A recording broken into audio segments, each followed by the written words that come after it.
Bendiciones en Cristo Jesús y Santa María. Perdón. Bienvenidos en Cristo Jesús y en Santa María Siempre Virgen. Les habla Rodrigo Andrés Calvo, apologeta católico y miembro del movimiento Juan 23. El día de hoy vamos a tratar un tema muy importante que es la Cuaresma y el número 40 en la Biblia. Y pues hoy vamos a tratar este tema con nuestro hermano Guido Rojas, teólogo de la Universidad Javeriana, al cual quiero darle el paso para que dé saludos a todos los que están en este momento siguiéndonos en la transmisión. Que el Señor les bendiga y les guarde. Adelante, hermano. ¿Cómo estás, hermano Guido? Gracias. Bien, gracias Rodrigo. Muy bien, a Dios gracias en esta cuaresma. Sí, como decía Rodrigo, quisimos hacer este video explicando bíblicamente lo que tiene que ver con la cuaresma, a manera pues de que los hermanos católicos sepan un poco lo que es el fundamento bíblico de este tiempo litúrgico tan hermoso y tan importante que estamos viviendo pues de acuerdo a nuestra fe católica, y también lo más importante, fundamentado en la palabra de Dios, y también para algunas dudas, despejar algunas dudas o algunas críticas también de algunos hermanos evangélicos con respecto a todo lo que son las cosas litúrgicas como tal, que son propias de este calendario en la Iglesia Católica. Entonces ese es el objetivo. Esperemos que les guste a todos ustedes y pidiendo la iluminación del Espíritu Santo, y que todo sea para la mayor gloria y honra de nuestro gran Dios y Salvador Jesucristo. Adelante, Rodrigo. Bueno, no, yo quiero cederte hoy la palabra para que nos introduzcas al tema, o sea, qué es la Cuaresma, en qué consiste, está reflejada en la Biblia, qué relación tiene con el número 40, todo este tipo de simbolismos que hay en la Biblia. ¿Qué es el número 40 según bueno, la interpretación judía? Sabemos que los números en el hebreo no solo significan una cantidad como tal, sino que también tienen un significado per se, ¿ok? Un significado como espiritual. Ya vimos que el 7 es la perfección, el 6 es la imperfección, y vamos a mirar qué es el número 40 y todo este tipo de elementos bíblicos que vamos a analizar hoy. Entonces, le doy el paso a mi hermano Guido para que nos haga la introducción del tema. Adelante, hermano. Bien, gracias. Lo hacemos como siempre, Rodrigo, comentado, y tú también con las citas bíblicas que tú aportas.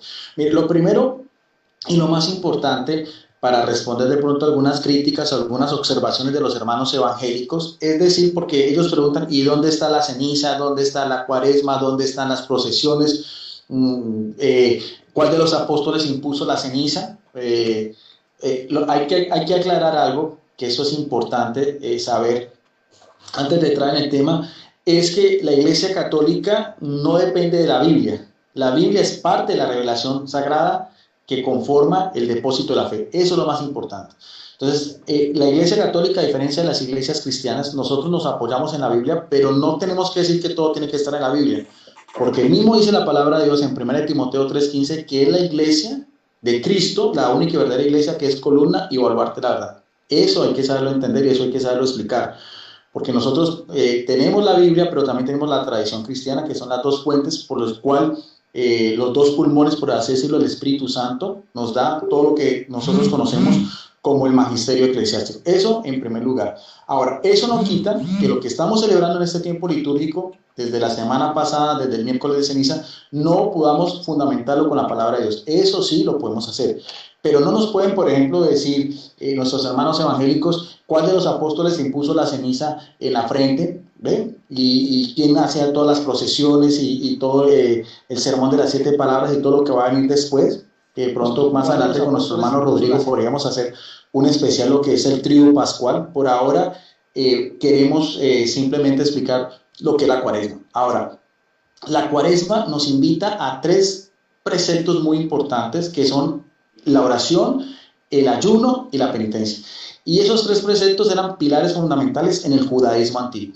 Entonces, eso lo heredamos de todo lo que es la tradición judeocristiana, en lo que es la iglesia naciente, en lo que es el nuevo pueblo de Dios, en lo que es ya ese nuevo pacto o esa nueva alianza. Todos esas tres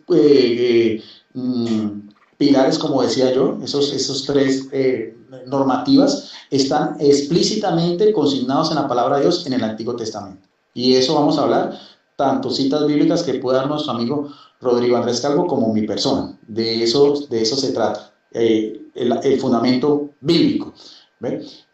A mí me gusta, ya lo saben, yo utilizo Biblias en físico, Biblias católicas y Biblias evangélicas. En esta ocasión quise traer esta que es una Biblia católica, la Biblia latinoamericana de la editorial de Sclere Brover, una editorial católica. Es la nueva versión internacional de la Biblia de Jerusalén, una de las mejores versiones de la palabra de Dios para la Iglesia Católica. Voy a hacer primero dos citas bíblicas para darle paso a nuestro amigo Rodrigo. Primero, el miércoles de ceniza, la cruz. ¿Por qué la cruz es importante para los católicos? Porque la cruz es el instrumento de la redención, es el medio por el cual Jesucristo pagó por nuestros pecados por la redención de toda la humanidad. Entonces, por eso el simbolismo de la cruz, el miércoles de ceniza, y hay una cita bíblica, sobre todo, usted puede mirar lo que son las epístolas paulinas. El apóstol Pablo, apóstol a los gentiles, apóstol a las naciones, él centra su disertación, uno puede mirar en lo que es el compendio paulino, en dos hechos muy importantes en la vida de Jesucristo. A diferencia de los evangelios, el apóstol Pablo nunca habla de lo que fue el ministerio público de Jesucristo, sino que él se centró sobre todo en lo que era la crucifixión y la resurrección de nuestro Señor Jesucristo, lo que es el misterio de la cruz. Y quiero dar una cita bíblica que está en la epístola a los Gálatas. ¿Ven? Vamos a la epístola de los Gálatas. La primera de las epístolas de la cautividad, escrita hacia el año 60 más o menos, en el capítulo 6, verso 14, donde nos dice la palabra de Dios, por inspiración del Espíritu Santo. El apóstol dice, en cuanto a mí, nótese bien que lo que está diciendo es una reflexión de orden personal, es una meditación del mismo apóstol Pablo. Dice, en cuanto a mí, me libre de gloriarme, si no es de la cruz de nuestro Señor Jesucristo, por la cual el mundo es para mí crucificado y yo un crucificado para el mundo. Entonces, esa es la importancia de la crucifixión, gloriarnos en la cruz de Cristo como un instrumento de salvación. Por eso es que nosotros los católicos con dignidad recibimos la cruz en la frente, de la ceniza, que ahora vamos a explicar un poco el por qué la ceniza. Pero entonces, que quede claro que sí hay un fundamento bíblico, una de las muchas citas bíblicas que podemos encontrar del apóstol Pablo en favor a lo que es el misterio de la cruz en el plan salvífico de la redención. Y cuando nosotros recibimos esa cruz, cuando nos impone la cruz en las diferentes parroquias y templos católicos, también dice el que le impone, que puede ser un diácono o un sacerdote, o a veces también fieles comprometidos en las parroquias, dicen algo muy interesante, que es una cita bíblica que está sacado del Génesis en el capítulo 3, vamos entonces al Génesis, al principio de la historia de la salvación, capítulo 3, verso 19, que es lo que le dice Dios al hombre después de la caída, después de haber desobedecido su mandato, de haber roto esa primera alianza, de haberle dicho Dios que iba a vivir eternamente en el paraíso. Después de eso entra el pecado, con el pecado entra la muerte, y esta sentencia que dice Dios a este primer hombre es la que nosotros escuchamos cuando se nos está imponiendo la ceniza, que es un sacramental, como muchos otros sacramentales. ¿Ven?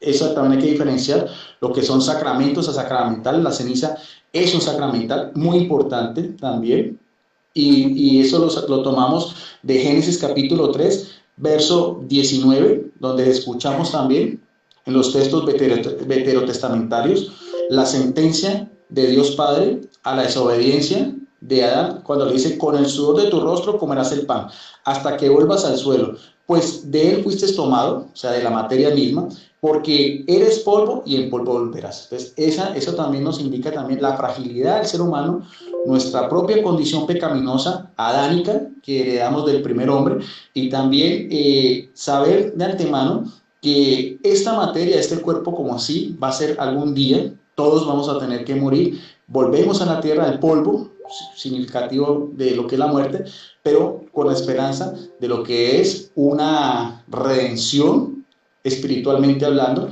que es el cielo. Pero para eso tenemos que ganarlo. Por eso este periodo es un periodo de preparación espiritual para los católicos, como decía, con tres pilares que los vamos a ir a explicar, que es la oración, el ayuno y la caridad. Y el término 40, como nuestro hermano Rodrigo Andrés Calvo lo dijo, es parte de una rama de la teología bíblica que se llama gematría bíblica, como él mismo lo decía, el número 40, tanto en el Antiguo como en el Nuevo Testamento. Hasta ahí mi primera intervención, entonces vamos a escuchar a nuestro mago también, a nuestro amigo y Rodrigo Andrés Calvo para que él también nos ilustre al respecto, porque esto es lo más interesante, estos diálogos que tenemos entre los dos, para que entre los dos vamos recreando y vamos dando ideas bíblicas para crecimiento espiritual de todos nosotros. Adelante, Rodrigo. Gracias, Guido. A ver, sí, nosotros, por ejemplo, ya que Guido comenzó por ese lado, hablar sobre la cuaresma, el miércoles de ceniza, yo hice un video donde cité Ezequiel 9:4, ¿sí? En realidad es todo el capítulo de Ezequiel 9, en donde Yahvé, ¿sí?, convoca a 7 personas, 7 hombres, y estos 7 hombres eh, aparecen ante él, y al primero, a uno que aparece escribano, le dice que haga una cruz o un tau, es la palabra exacta que viene en el hebreo, un tau, ¿sí?, sobre la frente de las personas que se iban a salvar. Y detrás de él venían otros 6 hombres que asesinaban a todos aquellos que no habían sido marcados por el primer hombre. ¿Okay? En el versículo de Ezequiel capítulo 9, versículo 4, vemos que dice así, dice en la Biblia Jerusalén, y Yahvé le dijo, pasa por la ciudad de Jerusalén y marca una cruz en la frente de los hombres que gimen y lloran por todas las abominaciones que se cometen en medio de ella. O sea, Yahvé manda a que sean marcados aquellos hombres justos que estaban pidiéndole a Dios que hiciera su justicia por todas las abominaciones que están cometiendo en la ciudad de Jerusalén. Entonces, en ese sentido podemos ver cómo está la representación en la ceniza en forma de cruz sobre nuestra frente. ¿Por qué en otras Biblias habla de señales y en otras nos dice forma de T, una T sobre la frente?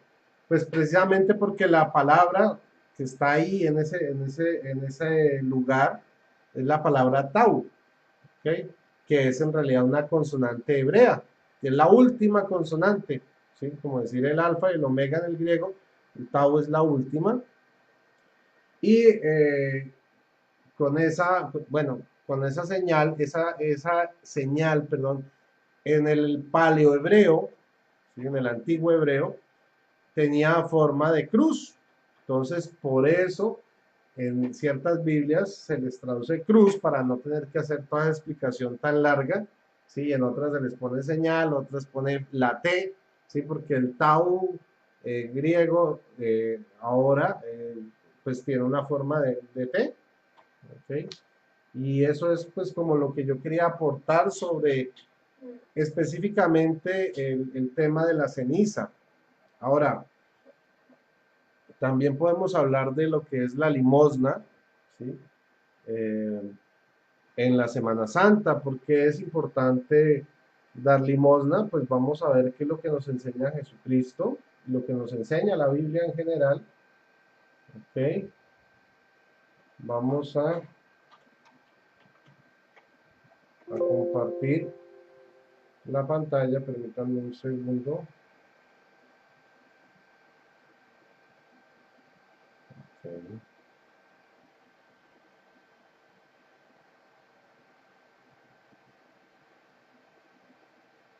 Muy bien.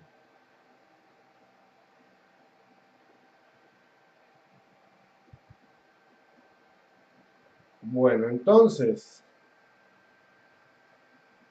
miren lo importante que nos enseña Jesús. O sea, la iglesia pide la limosna, y digamos que este fue un tema que causó un poco de revuelo en en el inicio el protestantismo fue uno de los detonantes, la limosna como indulgencia. Pero vamos a ver lo que nos enseña Jesús para que lo tengamos presente en este tiempo, qué es la limosna. Y entender que el que da la limosna es el limosnero, ¿sí? El que recibe la limosna es el mendigo, ¿ok? Para que aprendamos a conocer un poco más a fondo la Biblia, ¿no? Entonces, el limosnero es el que da la limosna y el que la recibe es el mendigo. Bueno, nos dice Jesús en Mateo del 6, capítulo 6, versículo de 2 al 3, dice que cuando hagamos limosna, no lo vayamos trompeteando delante como hacen los hipócritas, como lo hacen, les gusta que la gente los vea por las, o sea, en las sinagogas, por las calles. ¿Para qué? Para ser admirados por los hombres. Dicen que, y Jesucristo les dice, de eso ya recibieron su paga, o sea, lograron lo que querían. Querían que la gente los viera, listo, ya la gente los vio, ese es su premio. Pero dice así, tú en cambio, cuando hagas limosna, nos lo dice Jesús, hacer limosna, ¿no? Que no sepa tu mano izquierda lo que hace tu derecha. Así tu limosna quedará en secreto y tu Padre que ve en lo secreto te recompensará. ¿Ok? Entonces miren que acá hay una promesa, que cuando tú das una limosna en secreto, nuestro Padre que te ve en lo secreto te va a recompensar por dar esa limosna. Dice Lucas 11:41, dice Jesús, dad más bien en limosna lo que tenéis y así todas las cosas serán puras para vosotros. O sea, para ustedes todo esto será puro si dan limosna. También nos dice en Lucas 12:33 que la limosna es un tesoro que no se deteriora, una bolsa que no se deteriora, un tesoro inagotable en los cielos. O sea que cada vez que damos limosna hacemos un tesoro en los cielos. Totalmente lo que Lutero estaba en contra, esa enseñanza de Jesucristo, tomada de acá de los libros deuterocanónicos, ¿sí? Porque en la Biblia protestante no existe en el Antiguo Testamento semejante referencia, ¿sí? Y acá nos dice, Tobías 4:10, porque la limosna libra la muerte e impide caer en las tinieblas, lo mismo que nos enseña Jesús, ¿sí?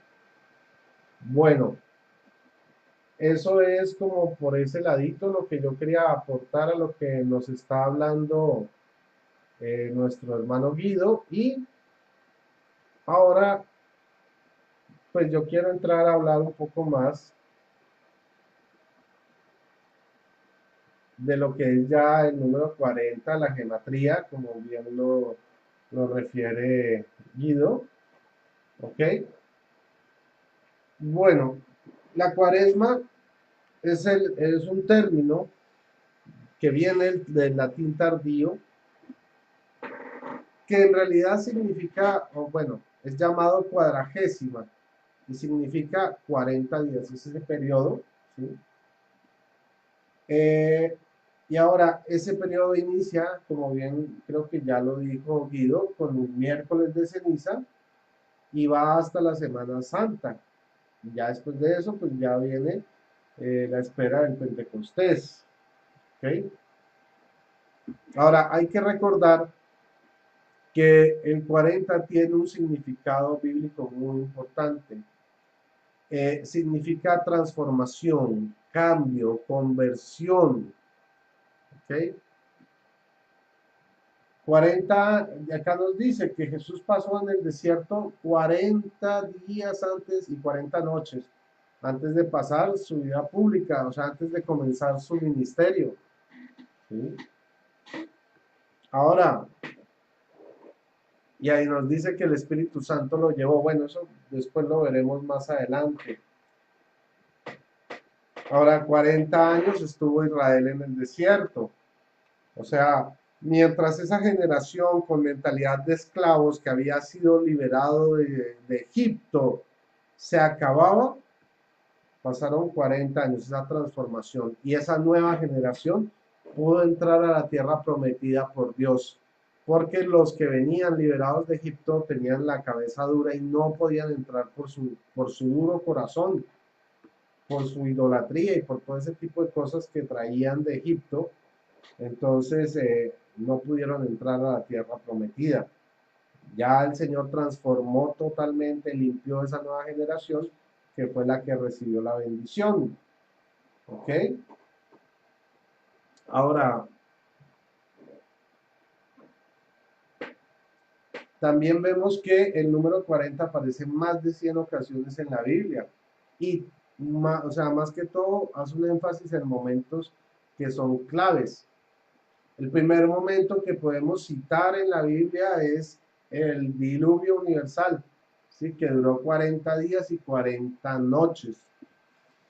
Al respecto, la Biblia Straubinger nos habla de que esto significó el cambio. A ver, lo voy a leer bien. Permítanme un segundo.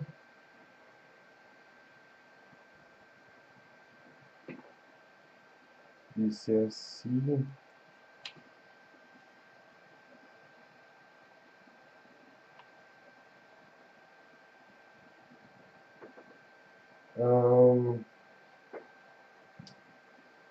No, voy a empezar por la de Navarra. A ver qué nos dice.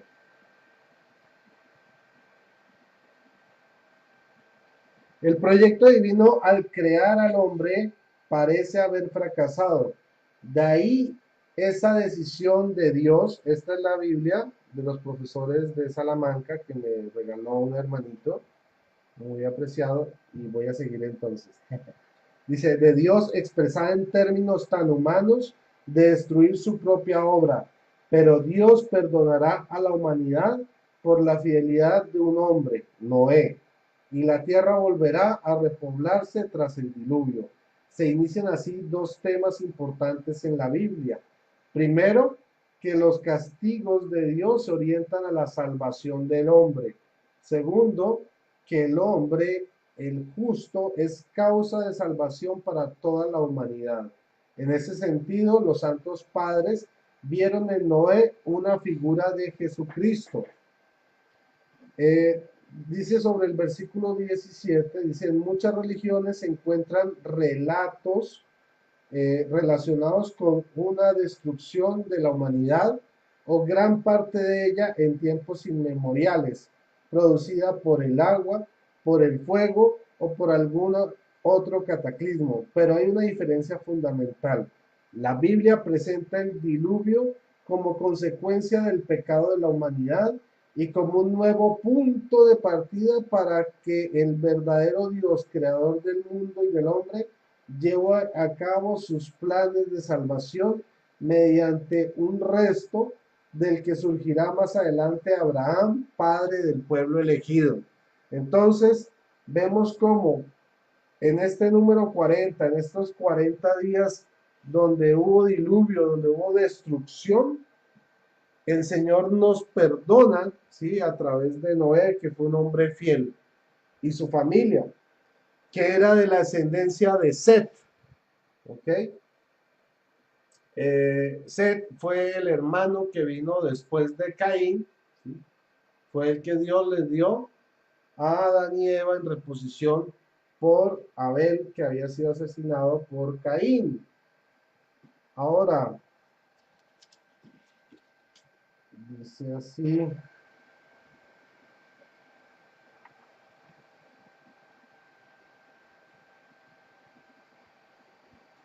Bueno, no, creo que voy a pasar aquí. Le voy a dar el turno a nuestro hermano Guido para que él prosiga si quiere agregar algo sobre este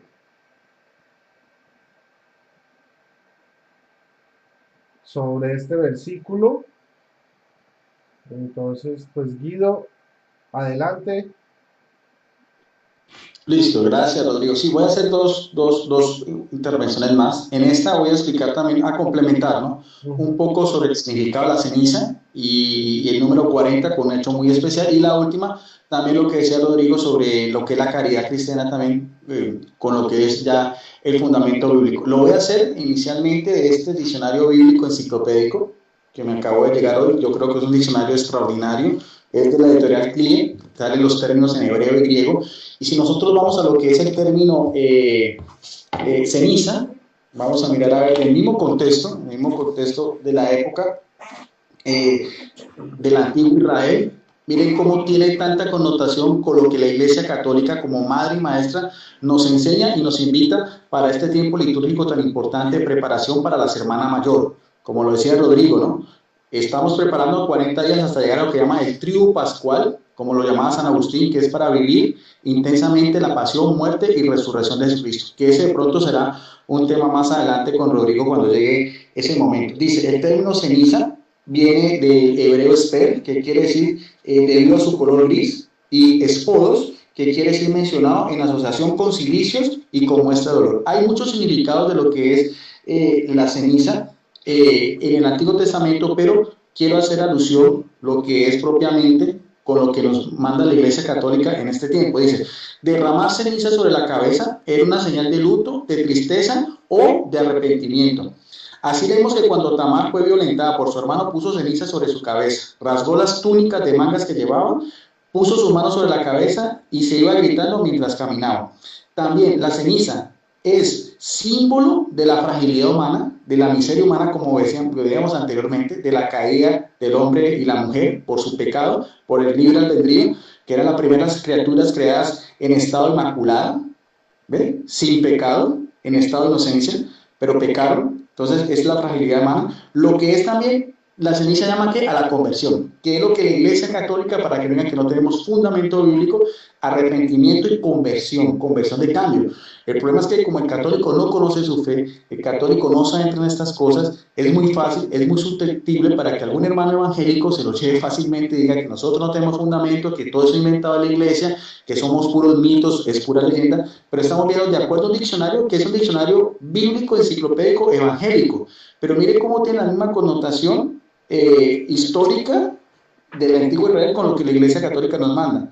Es signo de arrepentimiento. La ceniza evoca la cauticidad y por lo tanto la condición mortal de los hombres y las mujeres, de la que hay que desprenderse por un movimiento de conversión, o sea, de cambio, pues la profecía de Isaías afirma que el Mesías ha sido enviado para dar a su pueblo una diadema de gloria en vez de ceniza, como aparece en el libro de este profeta, capítulo 61, verso 3, que queda únicamente como recordatorio de esa vieja condición, o sea, el cambio, la transformación, lo que se conoce teológicamente y en el griego koiné como la metanoia, un término muy, muy usual en la Biblia, en la teología, que es el cambio, metanoia, el cambio. Eso es lo que la Iglesia Católica nos manda en este tiempo. Hay muchos pasajes donde se asocia también lo que es la ceniza en señal de arrepentimiento, en señal de conversión, de los muchos pasajes. Me gusta mucho, me llama la atención lo que encontramos en el libro de Jonás, en el capítulo 3 de Jonás, verso del 1 al 10, este profeta mandado por Dios a los habitantes de Nínive, una región pagana, en el cual también se demuestra cómo la misericordia de Dios, aunque venía con la alianza del pueblo de Israel, pero cobija a todos sus hijos, independientemente de su otra raza, de su otra nacionalidad. Por eso es que el libro de Jonás tiene ese acento tan importante sobre la misericordia de Dios ya en el Antiguo Testamento, del Padre, que es el personaje principal. Dice la santa palabra de Dios, conversión de Nínive y perdón divino. Por segunda vez Yahvé habló a Jonás diciéndole, prepárate y vete a Nínive, la metrópoli, para anunciarle el mensaje que yo te comunicaré. Jonás se preparó y marchó a Nínive de acuerdo con la orden de Yahvé. Nínive era una gran metrópoli con un recorrido de 3 días. Jonás comenzó a atravesar la ciudad y caminó un día entero proclamando, en el plazo de 40 días Nínive será destruido. Otra vez vemos el simbolismo que nos hablaba Rodrigo, la gematría bíblica del término 40, tanto en el Antiguo como en el Nuevo Testamento. Los ninivitas creyeron en Dios, organizaron ¿qué? Un ayuno, que nos invita a la iglesia en este tiempo, y grandes y pequeños se vistieron de saco, por así decirlo, como decíamos, de silicio, en señal de penitencia, en señal de duelo, en señal de mortificación para limpiar sus pecados. Eso quiere decir el término saco, áspero. El anuncio llegó hasta el rey de Nínive, que se bajó del trono, se quitó también su manto, se cubrió de saco y se sentó en ceniza, que es otra forma también de decir, sentarse en ceniza es señal de arrepentimiento, es señal de un cambio, de una conversión, como decíamos, del término griego metanoia. Luego mandó a proclamar En Nínive este decreto del rey y sus ministros, que hombres y bestias, ganado mayor y menor, no prueben bocado, ni pasten, ni beban agua. Que hombres y animales se vistan con sacos e invoquen a Dios con insistencia, y que cada uno se convierta de su mala conducta y de sus acciones violentas. A ver si Dios se arrepiente y se compadece, se aplaca el ardor de su ira y no pereceremos. Entonces mire bien el decreto imperial de este rey: vestirse de saco, cubrirse de ceniza y hacer ayuno y penitencia en señal de ¿qué? En señal de conversión, para evitar este castigo divino. ¿Cuál fue el resultado de eso? ¿Le gustó a Dios eso mismo que nos manda la Iglesia Católica en este tiempo litúrgico? El verso 10 nos da la respuesta. Cuando Dios vio qué hacían y cómo se convertían de su mala conducta, se arrepintió del castigo que había anunciado contra ellos y no los ejecutó. Entonces, ahí todo ese simbolismo bíblico que encontramos tanto en el Antiguo como en el Nuevo Testamento, que nos ayuda a nosotros como católicos a recrear la importancia no solamente del término 40, sino también el cambio, lo que es cubrirse ceniza, lo que es el ayuno, lo que es la oración y lo que es la penitencia. El otro texto bíblico, para darle paso a nuestro hermano Rodrigo, es lo que vivimos en la liturgia pasada del domingo, el episodio de Jesucristo con el demonio en el desierto, aunque fue tomado del Evangelio de Lucas, donde el mismo Papa Francisco después hace una meditación muy importante. Él decía que con el demonio no se dialoga, sino que con el demonio se le contesta con la palabra de Dios. Si nosotros vamos al Evangelio de Lucas, que ha sido llamado como el Evangelio de la Misericordia, y vemos lo que pasó en la tentación en el desierto, que aparece en el capítulo 4, del verso del 1 al 13, voy a leerlo porque voy a hacer solamente breves anotaciones. Dice que Jesús, lleno del Espíritu Santo, se volvió del Jordán y era conducido por el Espíritu en el desierto. Y esto es una reflexión para nosotros, ver cómo la unidad de Jesucristo con la tercera persona de la Trinidad, siguiendo las indicaciones del Padre, me llama mucho la atención, es decir, lleno del Espíritu Santo. O sea, lleno de ¿qué? De la gracia que le venía de Dios, porque al fin y al cabo él es la deidad hecho hombre, y se dejó conducir, o sea, la obediencia. Lo que es para cada uno de nosotros, el ir por el camino correcto. Se dejó conducir, ¿por quién? Por el mismo Espíritu al desierto, que es el lugar de prueba, el lugar de tentación, el lugar de desolación, que en griego es Erenia. Otra vez, ¿durante qué? Durante 40 días. Durante 40 días tentado por el diablo, y no comió nada, el ayuno, en aquellos días, y al cabo de ellos sintió hambre en su naturaleza humana. Entonces el diablo le dijo: si eres el Hijo de Dios, y vemos bien lo aprovechado que es el demonio, solo en la más fragilidad, humanamente hablando, de Jesucristo, después de 40 días, ¿ve? Es donde el demonio trata de aprovechar esa situación para tentar a Jesucristo. Si eres el Hijo de Dios, di estas piedras que se conviertan en pan. Jesús le respondió: está escrito. Y esta es la otra parte que a mí me quería resaltar de lo que es la cuaresma, que es el ayuno, la penitencia, las obras de caridad, y también algo que nos hace mucha falta a los católicos, que es que la meditación en la palabra de Dios. Porque vemos cómo el mismo Hijo de Dios le contesta al demonio, ¿con qué? Con las Escrituras, que es la herramienta que todo católico debe tener para su crecimiento espiritual, para su vida como buen católico, como buen soldado de Cristo. Entonces el diablo le dijo: si eres el Hijo de Dios, dile estas piedras que se conviertan en pan. Jesús le respondió: está escrito, no solo de pan vive el hombre. Este diálogo es un combate de orden teológico, apologético, de acuerdo a lo que eran los rabinos de la época. Llevando luego a una altura, le mostró en un instante todos los reinos de la tierra y le dijo al diablo: te daré todo el poder y la gloria de estos reinos, porque me ha entregado a mí y yo se la doy a quien quiera. Si pues me adoras, término proscuneo en griego, que es lo que quiere el diablo, la adoración, todo será tuyo. Jesús le respondió. ¿Cómo le responde Jesús? Está escrito. Por tanto, es otra vez Jesucristo citando la Taná, el Pentateuco, el Antiguo Testamento, la Torá o la enseñanza para los judíos. Adorarás al Señor tu Dios y solo le darás culto. Lo llevó después a Jerusalén, la capital religiosa, política, donde está el templo de Jerusalén, sobre el altar del templo, el lugar más sagrado para los judíos, y le dijo: si eres el Hijo de Dios, tírate de aquí abajo, porque está escrito. El demonio le contesta con la palabra de Dios, según el Salmo 92, a sus ángeles te encomendaré para que te guarden, y en sus manos te llevarán, para que no tropiece tu pie en piedra alguna. Jesús le responde: está dicho también, no tentarás al Señor tu Dios. Acabó esas tentaciones, ya el diablo no pudo nada más hacer con el Hijo de Dios.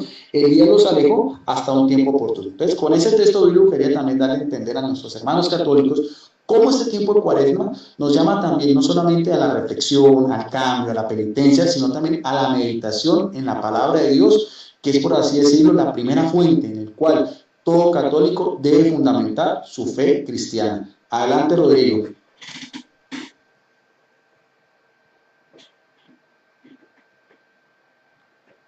Vale, Guido, muchas gracias. Entonces, bueno, ahora sí, vamos a seguir aquí analizando un poco. Ya Guido habló algo sobre Jonás, ¿sí? Y es muy importante tener en cuenta a la hora de analizar la historia de Jonás, que es la fuerza de Dios el que lleva a Jonás, o sea, el que lo impulsa, el que lo obliga a dar ese anuncio, ¿sí? De ayuno y de arrepentimiento, o sea, es una obligación que Dios nos manda. Los hermanos protestantes dicen que los católicos se portan solamente 40 días al año, pero eso es mentira, o sea, eso es una media verdad y una verdad media es una completa mentira. Ahora, es cierto que nosotros debemos ayunar y guardarnos todo el año, pero es importante que guardemos un tiempo especial, ¿sí? Si Jesús lo guardó, ayunó 40 días, pues nosotros también tenemos que hacerlo. Pero volviendo al caso de Jonás, es muy interesante ver cómo es Dios el que obliga a Jonás a que lo haga. Y Jonás a regañadientes va y atraviesa el pueblo, pero como no queriendo decir nada y la gente sorprendida del mensaje, esperando a ver qué decía el rey, porque ese mensaje profético llegó hasta los oídos del rey, de que Nínive, si no se arrepentía, iba a ser destruida en 40 días. Y fue Dios quien, como el profeta no abrió la boca, utilizó al rey de Nínive para someter a todo el pueblo a este arrepentimiento. Entonces veamos cómo es de importante este cambio, este tiempo. Es necesario, es un tiempo de transformación, de introspección, ¿sí? De meditar sobre nuestro comportamiento, nuestro andar. Ahora, también tenemos pues, los 40 años del pueblo de Israel en el desierto, ¿no? Esos 40 años donde Dios estuvo alimentando directamente a Israel, ¿sí? Con el maná que caía del cielo, ¿sí? Con codornices, ¿sí? Que traía, con agua que brotaba de la peña. O sea, Dios fue su sustento, fue el sustento de Israel por 40 años. Él era el que les proveía en medio del desierto. ¿Ok? Recordemos cuál es el significado del desierto en la Biblia. A ver, el desierto, por un lado, es el lugar donde habitan los demonios, ¿sí? Porque cuando hacían el cordero de la expiación, que era sobre el cual oraban en el sacerdocio levítico para traspasarle o transferirle los pecados, a ese cabro lo botaban o lo dejaban abandonado en el desierto. Ese cabro era el que se llevaba supuestamente los pecados. Por eso, en el desierto se hablaba de pecado, pero también era un lugar donde uno se encontraba cara a cara con Dios.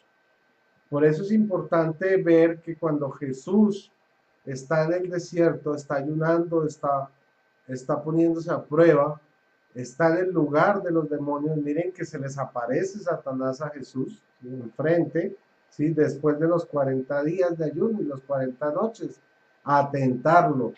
¿Por qué? Porque Jesús estaba en su lugar. Y precisamente como Guido lo dice, ¿no? Cuando Jesús le dice, cuando el diablo le dice a Jesús, convierte estas piedras en panes, él dice, está escrito. O sea, no solo de pan vive el hombre, sino de toda palabra que proviene de la boca de Dios. ¿Ok? Y vemos en los 40 años de Israel en el desierto, cómo era Dios alimentando directamente a Israel. No era por su propia capacidad, era por la indicación exacta que tenían que obedecer lo que Yahvé les había mandado. Entonces, en ese sentido, creo que debemos rescatar la importancia, la seriedad con que debemos tomar estos días, ¿no? Y sobre todo la Semana Santa, ¿sí? Llevarla seriamente, de corazón. Ahora, eh, 40 días fue que Dios utilizó el agua para purgar la tierra, para purgarla del mal, de toda la descendencia de Caín. Entonces, miren cómo Dios nos limpia en este tiempo. Es un tiempo importante donde debemos abrirnos a la acción de Dios para que Él nos cambie, nos transforme, haga con... Es un tiempo donde tenemos que decirle todo el tiempo: Señor, aleja de mí todo lo que me aparte de ti. Señor, aleja de mí todo lo que me aparte de ti. Límpiame, transfórmame, cámbiame, Señor. Haz lo que tú quieres que yo sea. Otra vez, haz lo que tú quieres que yo sea. Eso es este tiempo. ¿Ok? Ahora, en la Biblia también vemos a Isaac y a Esaú, que se casaron a los 40 años. O sea, a partir de ese momento su vida cambió. ¿Por qué? Porque se casaron, tuvieron familia. ¿Ok? Bueno, dice aquí que Moisés vivió 120 años. Eso quiere decir, bueno, San Esteban nos dice que eso es una división de las 3 etapas, ¿sí? Digamos, de Israel en Egipto, que está dividida en, sí, pues 3 etapas: 40 años en Egipto, 40 otros, pues como pastor de ovejas en la tierra de Madián, y 40 años por la travesía en el desierto. ¿Ok? Ahora, también los 12 espías, 12, recuerdan el significado del número 12, que es la totalidad, ¿sí? O sea, todos los espías de Israel exploraron la tierra de Canaán durante 40 días.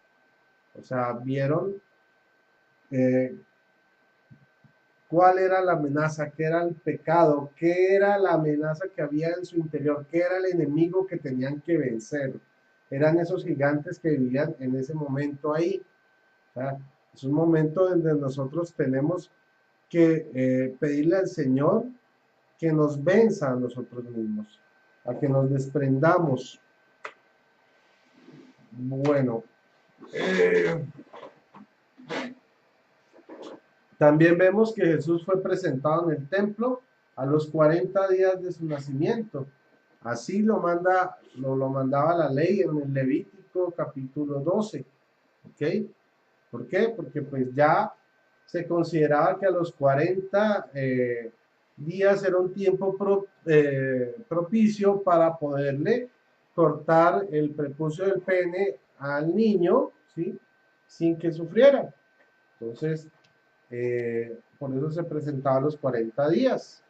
¿Okay? Ya hablamos lo de Jesús en el desierto, 40 días, ¿ya? Ahora, pues no, pues yo quiero ya dejar por aquí, por ahora, mi intervención, y quiero cederle el paso a nuestro hermano Guido para que él siga ilustrándonos sobre el tema. Adelante, hermano Guido, ¿estás ahí? Sí, claro, aquí estoy escuchándote. Bien, sí, en esta última intervención mía, porque era más que todo tener una visión amplia sobre el particular. Si han visto, ustedes hemos tratado entre Rodrigo y mi persona de hablar primero de temas importantes que tienen que ver con la cuaresma. Primero, el miércoles de ceniza, como empieza, el significado de lo que es, como él decía en Ezequiel 9:6, el Tao, tanto en el Antiguo Testamento como lo que dije yo en Gálatas 6:14, de lo que es la cruz para los cristianos, gloriarnos en la cruz, lo que era la ceniza, señal de duelo, de penitencia, de arrepentimiento, de acercarse a Dios con un corazón contrito. El caso de Jonás, la gematría bíblica que hemos dado, tanto en el Antiguo como en el Nuevo Testamento, sobre el símbolo, el número 40, especialmente hice énfasis en lo que fue la tentación de Jesús en el desierto, porque mezclamos todo lo que estamos mirando aquí, el ayuno, la penitencia y también algo que quiero resaltar que es la meditación en la palabra de Dios. En este tiempo también, no solamente en todo lo que es el ciclo litúrgico, las lecturas que vamos mirando a ver, sobre todo en la misa dominical, que es extraordinario, la liturgia de la Iglesia Católica, si nosotros nos percatáramos cada domingo cómo las lecturas van en una manera sistemática, ordenada, de acuerdo a los momentos claves de la vida de nuestro Señor Jesucristo, que es triste a veces cuando el católico sale de misa y no se acuerda absolutamente nada, ni siquiera las lecturas, no hacemos un ejercicio mental para nosotros acercarnos a la palabra de Dios, porque vamos solamente, el esquema de la misa a veces por el mismo sistema de que creemos que todo es el sacerdote y todo eso, no, vivimos dos tiempos importantes, la palabra de Dios y lo que es la mesa o el compartir, la fracción del pan. Bueno, entonces eso a manera de datos generales. Sí, o sea, como católico suplente, de esos que van solo a calentar banca. Sí, sí. Sí, lo que se conoce como cristiano de misa de olla. Ajá. Es un término muy que da a entender eso, pero bueno, por eso es que le pedí a Rodrigo que hiciéramos este especial sobre la Cuaresma, para tratar entre los dos de despejar un poco de acuerdo a nuestros pobres conocimientos. Yo soy solamente un simple discípulo de la teología y Rodrigo un apologista, dando pues algunas indicaciones claras. Mi última intervención es sobre lo que hace falta. Ya hablamos de la oración, del ayuno, de la ceniza, de la importancia de la cruz. Quiero hacer énfasis en lo que es la limosna. La limosna tanto en el pueblo de Israel como la limosna en la iglesia primitiva o en la iglesia naciente. Otra vez lo voy a hacer de este diccionario que me llegó hoy, es un diccionario que esperaba mucho, el diccionario enciclopédico ilustrado, que tiene una gran cantidad de información. Después más adelante podemos hacer un especial con Rodrigo porque es una cantidad de cosas que uno se da cuenta en estas obras de consulta que yo tengo, aunque son de biblistas y teólogos evangélicos, pero hablan mucho cosas de la tradición de la Iglesia Católica, que nosotros es importante. ¿Cuánto vale esa belleza? ¿Cuánto costó este? Sí. Estas obras las conseguí yo por Mercado Libre. Casi todas las he conseguido por Mercado Libre. Este diccionario me costó 150,000 pesos. Los precios varían, ¿no? Los precios varían, estaba por lo que tiene. Relativamente barata. El material, las hojas, su grosor, su tamaño era, bueno, ya con ese se ve como del doble de ese precio. Sí, claro, mira nomás el tamaño. Sí, claro. Bueno, parece un pequeño Larousse. Exactamente, sí. Y son biblistas de talla internacional. Uno de ellos es Alfonso Ropero, un evangélico, pero son eruditos bíblicos y ellos no tienen ningún reparo en dar crédito a muchas de las cosas que la Iglesia Católica cree. Pero bueno, ese no es el tema. Pero sí quería hacer énfasis en la limosna, que es algo también importante en la Iglesia Católica, no solamente la fe, sino también las obras, sobre todo en este tiempo que nos invita también con el hermano más necesitado, con nuestro prójimo, que es el más cercano a nosotros, ¿ve? Pero veamos a ver cuál era el prójimo tanto en el pueblo de Israel como en el cristianismo, porque eso también tiene una connotación bíblica, histórica y cultural muy importante. Limosna dice en este diccionario enciclopédico, este término no se halla en la Biblia hebrea. En cambio, es frecuente en los libros deuterocanónicos también, que hace la connotación de los libros del Antiguo Testamento que acepta la Iglesia Católica, escritos en griego, la Septuaginta, como es el libro de Tobías, al cual Rodrigo hizo énfasis. En este video, en uno anterior, es un libro preciosísimo, se lo recomiendo para estos tiempos de Cuaresma, meditar sobre el libro de Tobías, es extraordinario, y también uno de los libros sapiensales como es el Eclesiástico. Y en el Nuevo Testamento, el término es elemosine, que quiere decir justicia, misericordia, relacionado con el emón, que quiere decir misericordioso. ¿Ve? Denota los actos de piedad y justicia en el hecho de dar y hacer beneficiario al pobre. Da las citas bíblicas. El acto de benevolencia que se expresa con ellas tenía un gran lugar en el Israel también, en el Israel antiguo. El término hebreo general es tesedaká. Tesedaká quiere decir rectitud, justicia, equivale veterotestamentariamente a limosna. Su significado más amplio que dar limosna tiene que ver con lo que es la justicia, y esto lo voy a explicar un momentico, lo que es la misericordia, manifiesta en los hechos prácticos de socorrer a los necesitados y a los pobres. El término hebreo equivalente es tesedaca, rectitud, justicia, que aparece mucho en varios libros del Antiguo Testamento y muestra que el acto de dar limosna ya se conocía desde la más remota antigüedad y sobre todo en la ley mosaica. Como decía uno de los padres de la iglesia, decía San Ambrosio, que cuando hacemos obras de caridad no le damos al pobre lo que nos sobra, sino realmente lo que es la justicia divina, lo que es en relación a él. Ahora, voy a hacer dos citas bíblicas con respecto a lo que era la limosna, de acuerdo a lo que dice aquí, en el Israel antiguo, lo que era el Pentateuco, los 5 primeros libros de la Biblia, la Torá, o la enseñanza para los judíos, ¿ven? Aparece en el libro de Deuteronomio, teniendo en cuenta que para el pueblo de Israel, los que llamaban los anahuí, un término hebreo que quiere decir los pobres de Yahvé, abarcaban a 3 grupos de personas que eran los más menesterosos, por eso se tenía que hacer justicia con ellos, misericordia, que eran las viudas, los huérfanos y los extranjeros, los que llamaban los goín, los de las otras naciones. Asimismo consignó Dios a Moisés en el libro de Deuteronomio capítulo 10, versos del 17 al 19, donde dice las Santas Escrituras, amarás al forastero, porque forastero fueron ustedes en el país de Egipto. A Yahvé tu Dios temerás, a él servirás, te apegarás en él y en su nombre jurarás. Él es tu alabanza y él es tu Dios, que ha hecho por ti estas cosas grandes, terribles, que has visto a tus ojos. Perdón, me fui un poco más allá otra vez, verso 17. Porque Yahvé es tu Dios, es el Dios de los dioses y el Señor de los señores, el Dios grande y fuerte y terrible, que no es parcial ni admite sobornos. En el verso 18, que hace justicia, vamos a ver con qué hace justicia, especialmente Yahvé, aquí no lo dice, con los huérfanos, a la viuda, que ama al forastero y que le da pan y vestido. ¿Ven? Aquí está, amarás al forastero porque forastero fueron ustedes en el país de Egipto. Esa era la cita bíblica, sino que la dice del verso 19. Ahora, y esa misma connotación lo vemos en el Nuevo Testamento, en lo que era la iglesia primitiva, en la iglesia de los apóstoles. Por eso es la iglesia católica, es la institución a nivel mundial que más instituciones tiene en favor de los más necesitados, lo reconoce la Organización Mundial de la Salud. Ninguna otra institución, humanamente hablando, tiene más hospitales, ancianatos, leprosarios, centros de salud, albergues para pobres, bancos de alimentos, y toda la ayuda de Cáritas Internacional. Hay muchas instituciones en la Iglesia Católica que su carisma es precisamente el amor al más necesitado, y esa misma connotación lo sacamos nosotros los católicos en la carta de Santiago capítulo 1 verso 27, y esa es la invitación al católico. Nuestra fe tiene que ser fundamentada con obras, ya lo dijimos, la oración, la penitencia, la meditación de la palabra de Dios y también el ayudar al más necesitado. Dice, para finalizar mi intervención, en la carta o epístola de Santiago, capítulo 1, verso 27, en esta Biblia católica, Biblia de Jerusalén, dice, la religión pura.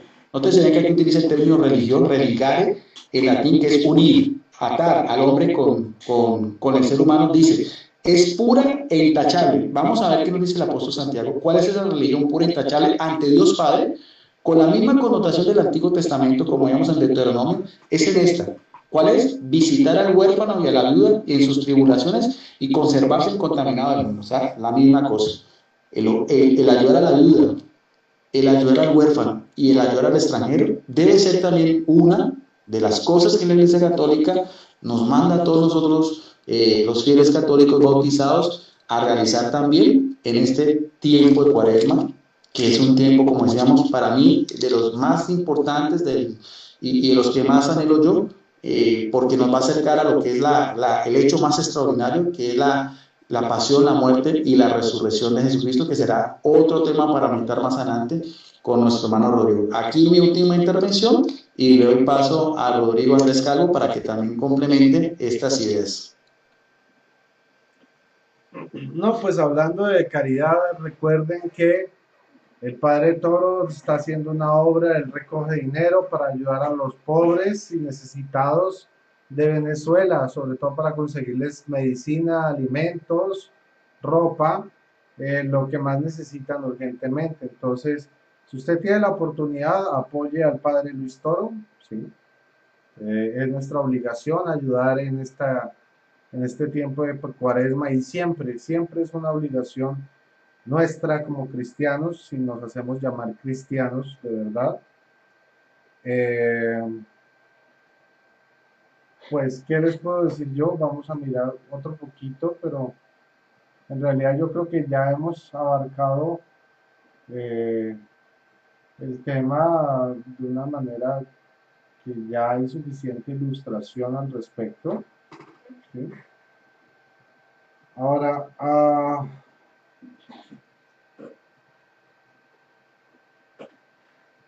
bueno, ya hablamos de que la cuaresma también tiene su origen en el Éxodo. ¿Por qué? Porque, bueno, esto es yo les estaba hablando de que Dios alimentó directamente al pueblo de Israel. ¿Sí? Y ese ayuno a veces también, que cuando Jesús dice que no solo pan, de solo pan vive el hombre, sino toda palabra que vive de Dios. Entonces debemos estar concentrados en lo que es ayuno, oración, consultar la palabra de Dios, leer la Biblia. eh, bueno, y yo creo que es vivir como más que todo eh, conscientes de que tenemos que cambiar y ser mejores cada día. ¿Sí? En la Biblia dice que eh, digamos que el caminar del justo es como la luz de la aurora, ¿sí?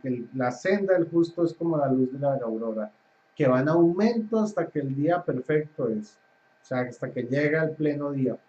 Y ese es nuestro caminar, ese es el llamado que la iglesia nos hace, a que todos unidos como iglesia en estos 40 días, todos, como un solo cuerpo en Cristo Jesús, estemos en ayuno, en oración, en meditación de la palabra de Dios, ¿sí? Eh, que sea un tiempo de verdadera transformación, que termine la Semana Santa y quede algo, quede un nuevo ser, una persona eh, que sea un reflejo fiel, cada vez más fiel de la imagen de Cristo en su vida. Y esa es la aspiración que debemos tener como cristianos todos, más allá de lo que acabamos de explicar hoy en día, es esto, el poderlo vivir, el poderlo meditar, el poder ayunar todos como una sola iglesia, el poder comulgar. Es tiempo de confesarnos, ¿sí? Recuerden que la Biblia, San Pablo nos regala, nos habla del ministerio de reconciliación que nos ha sido entregado por medio de Cristo Jesús. Y los hermanos separados tienen ministerios de panderetas, de diezmos, de ofrendas, de sanidades, de milagros, de lo que sea, pero no tienen ministerio de reconciliación. Ese solo lo tenemos nosotros. Entonces, aprovechemos, hermanitos, esto es un programa informativo, pero también es reflexivo y sigo leyendo esta Biblia, me está gustando bastante, muy pastoral, preciosa, hermosa. Estoy leyendo esta y estoy alternando con la Nácar Colunga.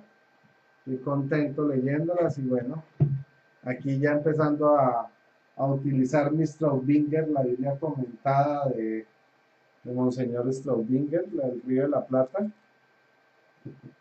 bien bonita.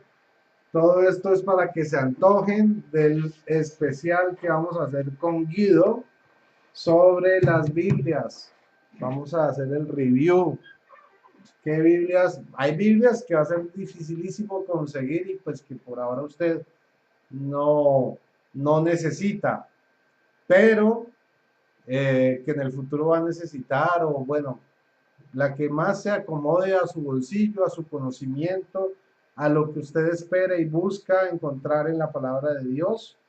Gracias a Dios, la mayoría de nuestras Biblias están de por sí comentadas, eh, y eso es una ventaja que tiene la Iglesia Católica enorme, enorme, porque la mayoría de las Biblias protestantes no están comentadas. ¿Y saben cuál? ¿Por qué? ¿Por qué razón? Porque eso en cierta forma agrede a la libre interpretación de la Biblia. Cuando yo comento un pasaje, estoy supuestamente metiendo mis manos en el principio que ellos dicen, que es que la Biblia se interpreta sola. Por eso casi no hay Biblias de estudio para, o sea, para, digamos, laicos, protestantes, no mucho, sino más bien ya especializadas como las que tiene Guido, sí, que ya son de otro nivel, pero para otro tipo de gente estudiosa, pero para el pueblo en general son Biblias sin comentarios, sin nada, a duras penas unas que otras con referencias cruzadas o letras de Jesucristo en rojo y pare de contar. Pero nosotros sí tenemos esa riqueza, que casi todas nuestras Biblias están comentadas y muy bien comentadas, ¿ya? Dependiendo del público, del receptor, ¿sí? De lo que se quiera aprender y profundizar. Y bueno, pues no siendo más, yo quiero darle paso a nuestro hermano. Oh, nuestro hermano Guido está, se fue. Bueno, parece que se fue nuestro hermano. Y les. Ah, no, ahí está. Pensé que te había Sí, sido. no, me quedé sin internet, pero Ah, bueno, ya caramba. regresé para Justo la a despedida. tiempo. Qué cosa tan increíble, ¿no? Siempre que nos vamos a ver pasa algo. Eh, El diablo metiendo ahí las patas. Sí, sí, eso veo. No le gustas, No le no le gusta que gustan esas hagamos cosas. programa. Pero Bueno, pues bueno. llegaste a tiempo para despedirte. Adelante, hermano. No, gracias, gracias Rodrigo por estos compartir. Para mí me siento muy satisfecho, me encantan mucho tus conocimientos de Biblia, de exégesis, tu humildad, tu sencillez y como te decía al principio, que todo sea para que nuestros hermanos también en la fe se apoyen mucho más y animarlos a todos a lo que es la meditación de la palabra de Dios. Esto no es solamente ni de Rodrigo, ni de todos los apologistas de Mesa Redonda, al cual también les mando por a través tuyo un saludo muy cordial. Es deber de todos nosotros, como decía yo, por el sacramento de la confirmación somos soldados de Cristo, a veces se nos olvida mucho estas cosas, creemos que solamente son los sacerdotes o las personas teólogos o los apologistas, no es de todos nosotros, este caminar de Jesucristo que es nuestro Maestro mayor. No siendo más por el momento, me despido de ustedes. Este compartir también lo subo después a mi foro en Facebook, que se llama Debates Cristianos Católicos versus Otros Cristianos, al cual también Rodrigo es un invitado de honor, todas las veces que quiera compartir.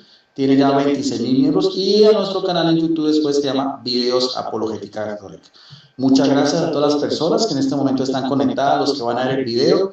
A Rodrigo, bendiciones, porque hoy fue un día muy pesado para él. La vez pasada también tenía unos problemas estomacales, pero bueno, él hace también todo su esfuerzo, también por sacar espacio para que las personas de su canal pues aprovechen estos momentos que tenemos, ¿no? Vi que estabas ahí con la Biblia de Navarra, una Biblia también, a mí me llegó también la semana pasada, estamos a la par, tenemos un extraordinaria Biblia del Opus Dei, de la Universidad de Navarra, España, con unos comentarios, la utilicé yo el domingo, y ese va a ser también otro especial que lo podemos hacer más adelante cuando Rodrigo quiera hacer una paralelismo entre algunas Biblias católicas y evangélicas para hacer una ponerlas sobre la misma mesa y mirar a ver las cosas positivas que tienen también las Biblias, por ejemplo, para mí las evangélicas también, aparte pues de las católicas, ¿no? No siendo más, entonces yo me despido, a todos muchas gracias a las personas que ven este video y quedamos en la paz, en el amor de nuestro gran Dios y Salvador Jesucristo. Muchas gracias Rodrigo, nos vemos en otra oportunidad. Bendiciones. Bendiciones, Guido.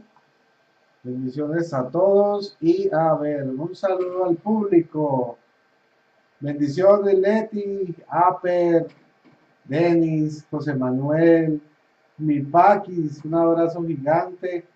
José Manuel Rodríguez, Marimar, a ver, Denis, ya te había nombrado, Miguel Cano, un abrazo gigante, hombre. A ver, ¿quién falta? Levante la mano. Guerrero Católico, bendiciones. Vamos a ver. Bueno, a todos los que nos están siguiendo en este momento, bueno, Miguel Cano, Ana Beisa, un abrazo gigante, hermanita, ¿sí?